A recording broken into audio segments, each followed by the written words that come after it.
অনেক প্রবাসী ভাইয়েরা আছেন দুপুরবেলা ভাত খায় না, ভাতের টাকাটা রেখে দেয় পরিবারকে পাঠানোর জন্য। অনেক ভাইয়েরা আছেন ভাত না খেয়ে কোন রকম একটা বন একটু পানি দিয়ে পেটটাকে লোড করে আবার কাজের মধ্যে লেগে যায়। ওই বাবাকে প্রশ্ন করেন, ওই ভাইকে প্রশ্ন করেন, কেন এত ওভার পরিশ্রম করছেন? প্রত্যেকটা পুরুষ উত্তর দিবে, আমার জন্য নয়, আমার একজনের পরিশ্রমে যে 5 জনের পেট ভরছে তাদের জন্য। সুবহানাল্লাহ।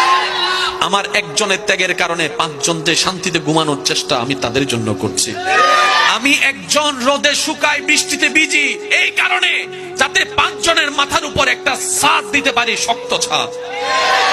আমি একজন পরিশ্রম করি, আমার শরীর, আমিও তো একটা মানুষ, আমারও তো শরীরের একটা রথের পাওয়ার আছে, একটা লিমিটেশন আছে। 3 বস্তার উপর তো 4 বস্তা আমি আলগাতে পারি না। কিন্তু মহাজন বলেছে যে যত বস্তা নিয়ে যেতে পারবে তার ইনকামও তত বেশি। ওই দিন থেকে আমি 3-এর জায়গায় 4 নেওয়া শুরু করেছি।